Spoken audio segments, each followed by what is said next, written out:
Chamarajanagar fluoride ಮಿಶ್ರಿತ ನೀರು ಸೇವಿಸಿ ಕಿಡ್ನಿ ಕಳೆದುಕೊಂಡ 47 ಜನ. ಜಿಲ್ಲೆಯ ಹನೂರು ತಾಲೂಕಿನ ಮಾರ್ಟಳ್ಳಿ ಹಾಗೂ ಸುಳ್ವಾಡಿ ಗ್ರಾಮದಲ್ಲಿ ಫ್ಲೋರೈಡ್ ಮಿಶ್ರಿತ ನೀರು ಪೂರೈಕೆಯಾಗಿದ್ದು, ನೀರನ್ನು ಸೇವಿಸಿದ 47 ಜನರ ಕಿಡ್ನಿ ವೈಫಲ್ಯವಾಗಿದೆ. ಅಲ್ಲದೆ ಗ್ರಾಮದ ಹಲವು ಜನರು ವಿವಿಧ ರೀತಿಯ ಆರೋಗ್ಯ ಸಮಸ್ಯೆಯಿಂದ ಬಳಲುತ್ತಿದ್ದಾರೆ ಎಂದು ತಿಳಿದುಬಂದಿದೆ. ಗ್ರಾಮದಲ್ಲಿ ಅಂತರ್ಜಲ ನೀರಿನ ಮಟ್ಟ ಕಡಿಮೆಯಾಗಿದ್ದು, ನೀರಿನಲ್ಲಿ ಫ್ಲೋರೈಡ್ ಪ್ರಮಾಣ ಹೆಚ್ಚಾಗಿದೆ. ಇದರಿಂದಾಗಿ ಆರೋಗ್ಯ ಸಮಸ್ಯೆ ಹೆಚ್ಚಾಗುತ್ತಿದೆ. 47 ಜನರು ಕಿಡ್ನಿ ಕಳೆದುಕೊಂಡಿದ್ದು, ಹಲವರು ಹೈಪರ್ ಟೆನ್ಷನ್, ಥೈರಾಯ್ಡ್, ಸಂಧಿವಾತ ಸೇರಿದಂತೆ ವಿವಿಧ ಕಾಯಿಲೆಗಳಿಗೆ ತುತ್ತಾಗಿದ್ದಾರೆ. ನಮ್ಮ ಹತ್ರ ಬರೋರು ಕಿಡ್ನಿ ಪೇಷಂಟ್ ಇರ್ತಾರೆ, ಹೈಪರ್ ಟೆನ್ಷನ್ ಪೇಷಂಟ್ ಮತ್ತು ಥೈರಾಯ್ಡ್ ಜಾಸ್ತಿ, ಆಮೇಲೆ ಮಂಡಿ ನೋವು, ಅದಕ್ಕೆ ಮಾತ್ರೆ ತಗೊಳ್ಳೋದು ಬರ್ತಾರೆ.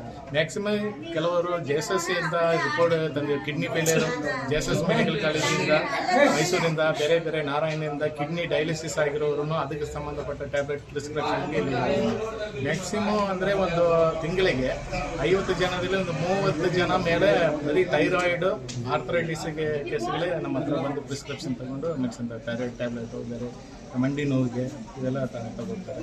ಹೈಪರ್ ಟೆನ್ಷನ್ ಪೇಷಂಟ್ ಜಾಸ್ತಿ, ಉಪ್ಪಿನಿಂದ ಬರುವ ತೊಂದರೆಯಿಂದ ಜಾಸ್ತಿ ಬರೋರು ಇದ್ದಾರೆ. ಸೋಡಿಯಂ ಪ್ರಾಬ್ಲಮ್ ಜಾಸ್ತಿ, ಫ್ಲೋರೈಡ್ ಜಾಸ್ತಿ ಇರೋರು ಬರ್ತಾ ಇದ್ದಾರೆ. ಡಯಾಲಿಸಿಸ್ ಮಾಡಿಕೊಂಡು ಇರೋರು ಬರ್ತಾರೆ. ಮೆಡಿಸಿನ್ ಸಿಗುತ್ತಾ ಅಂತ ನಾವು ಕೆಲವೊಂದು ಸಿಕ್ಕಿಲ್ಲ ಅಂದರೆ ಅಣೂರನ್ನು ತಗೊಳ್ಳಿ, ಇಲ್ಲ ನಾರಾಯಣನ್ನು ತಗೊಳ್ಳಿ ಅಂತ ತಿಳಿಸ್ತಾರೆ. ಆಲ್ಮೋಸ್ಟ್ ಸರ್ ಬರ್ತಾರಂತವರು ಥೈರಾಯ್ಡ್ ಪೇಷಂಟ್ಸು, ಡಯಾಲಿಸಿಸ್ ಪೇಷಂಟ್ ಅಂತ ತಾವು ಹೇಳಿದ್ರಿ. ಏನಕ್ಕೆ ಸರ್ ಜಾಸ್ತಿ ಹೆಚ್ಚಾಗ್ತಾ ಇದೆಯಾ?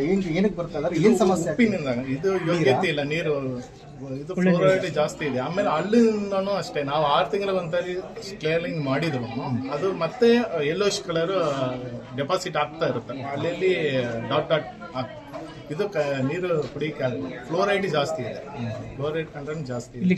ಕಿಡ್ನಿ ಫೇಲ್ಯೂರ್ ಎಷ್ಟು ಜನ ಇದ್ದಾರೆ? ಇಲ್ಲ ಆಲ್ಮೋಸ್ಟ್ 50 ಜನ ಇರ್ಬೋದು. ಮಟ್ಲಿ ಪಂಚಾಯತಿ ಅಂತ ಎಲ್ಲ ರಾಮಾಪುರ, ಸುಮಾರು ಜನ ತೀರ್ಕೊಂಡಿದ್ದೆ ಡಯಾಲಿಸಿಸ್ ಹೋಗೋರು ಇಲ್ಲೇ ಮಾಟ್ಲಿ.